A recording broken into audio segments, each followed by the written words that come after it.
Mala block town സഹകരണ സംഘത്തിന്റെ silver jubilee ആഘോഷങ്ങളുടെ സമാപനവും വിവിധ ക്ഷേമ പ്രവർത്തനങ്ങളുടെ വിതരണവും നടന്നു. ആളൂരിലെ ബാങ്ക് കോൺഫറൻസ് ഹാളിൽ നടന്ന പരിപാടി മന്ത്രി ഒ.ജെ. ജനീഷ് ഉദ്ഘാടനം ചെയ്തു. ഏറെക്കുറെ ഇരിങ്ങാലക്കുടയിലാണ് ഈ ബാങ്ക് സ്ഥിതി ചെയ്യുന്ന പഞ്ചായത്തും ഈ ബാങ്കിന്റെ കെട്ടിടമൊക്കെ നിലനിൽക്കുന്നതെങ്കിൽ കൂടി തത്വത്തിൽ ഇതിന്റെ പ്രവർത്തന പരിധി എൻ്റെ നിയോജകമണ്ഡലമായ കൊടുങ്ങല്ലൂരിന്റെ നേർപകുതിയിലാണ് എന്നുള്ളതാണ് ഏറ്റവും പ്രധാനപ്പെട്ട കാര്യം. കാരണം ഇത് മാളയിൽ ദീർഘകാലം കോൺഗ്രസിന്റെ നേതാവായിരുന്ന ഏറെക്കാലത്തോളം തന്നെ നമ്മുടെ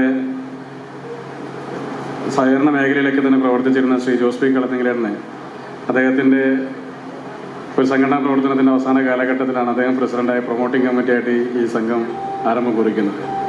ബാങ്ക് പ്രസിഡന്റ് അയ്യപ്പൻ അങ്കാരത്ത് അധ്യക്ഷത വഹിച്ചു. ഇരിങ്ങാലക്കുട എം.എൽ.എ. തോമസ് ഉണ്ണിയാടൻ ചികിത്സാ സഹായ വിതരണവും ചാലക്കുടി എം.എൽ.എ. സനീഷ് കുമാർ ജോസഫ് വിദ്യാഭ്യാസ അവാർഡ് വിതരണവും നിർവഹിച്ചു.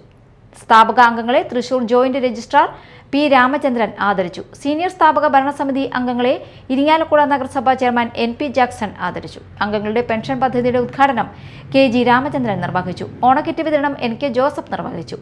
ജില്ലാ പഞ്ചായത്ത് അംഗം കാവ്യ രഞ്ജിത്ത്, ആളൂർ പഞ്ചായത്ത് പ്രസിഡന്റും ബാങ്ക് വൈസ് പ്രസിഡന്റുമായ Rosily Francis, vice president P.S.C. Shanmukhan, E.D. Sabu, Jyothi Shimju എന്നിവർ സംസാരിച്ചു.